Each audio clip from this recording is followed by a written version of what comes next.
What's going on, guys? Welcome back to Upper Left RC. I wanted to make a super quick video today, just a bit of an update on the Racent four-wheel drive truck.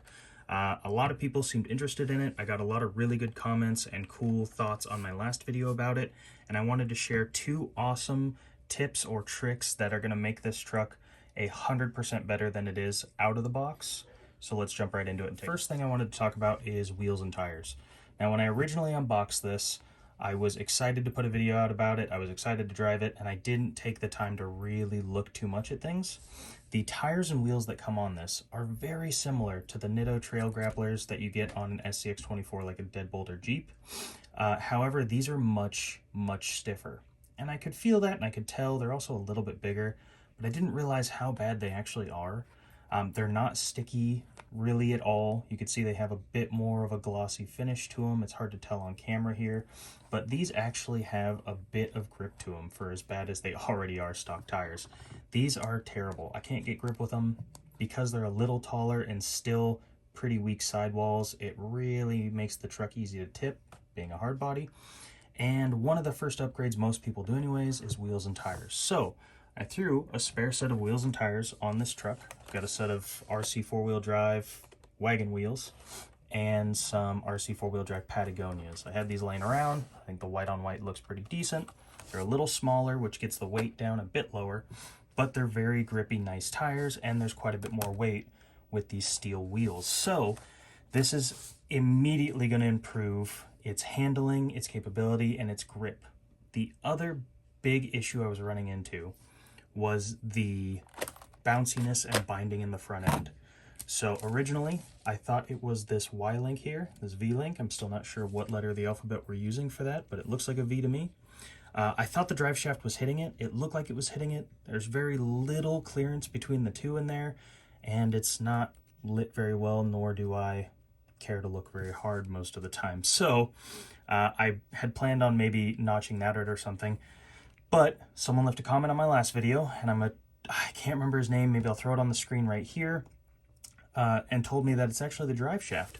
So I took the drive shaft off to take a look, and at first I was like, no man, there's tons of flex in it.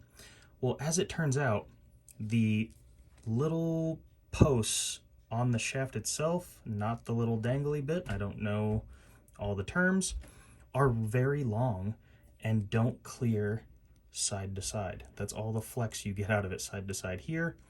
Turn it sideways, you get all kinds of roll and flex this way. So what happens is when the drive shaft's at an angle, you get clearance here, it rolls, and it's binding because it can't flex down and then drops back down. So you're getting that hopping, that terrible binding in one direction, but not the other.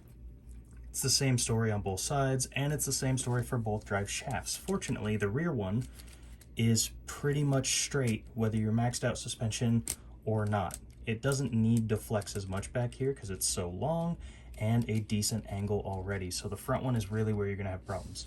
I did replace it with an SCX24 drive shaft.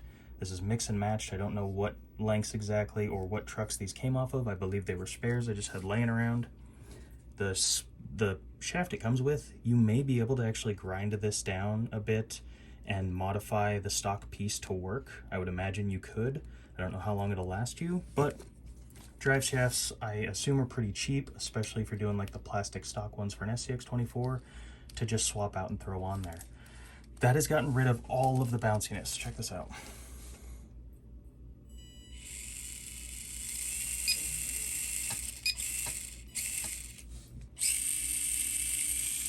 Nice and smooth, and even with the suspension bottomed out in the front. Oh, got caught on my finger. Let's hold it this way. Bottomed out, not bottomed out. You don't get any more of that binding, which is great. So that was a huge help on that. It's much smoother now. It doesn't have a ton of slow control still. I thought maybe it would kind of help with the slow control. It's not too terribly bad, but like the V1 electronics in, say, one of the old SCX24s, you're going to have to give a little throttle when you hit up against an obstacle, and it's going to get a bit of a run away from you.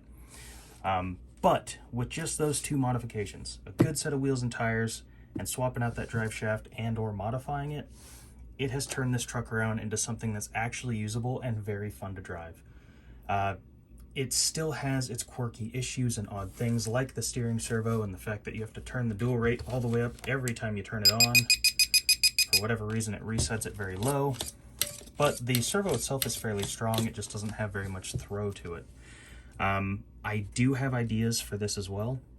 A lot of good comments in the last video talked about what we could do to maybe try and remedy this situation, whether it's modding these posts or the bumper or cutting tabs or ears off of the other servos and putting them in here, wedging them in, making them fit. I've got a lot of different ideas I want to try. For right now, with just these two modifications, drive shaft, wheels, and tires, I'm going to go ahead and run it and show you how much better it already is, and we're going to continue to progress and add and change things on this until we make it an amazing crawler. But I just wanted to make a quick one. Let's get to the run footage. I'll leave you with that. Thanks again for watching.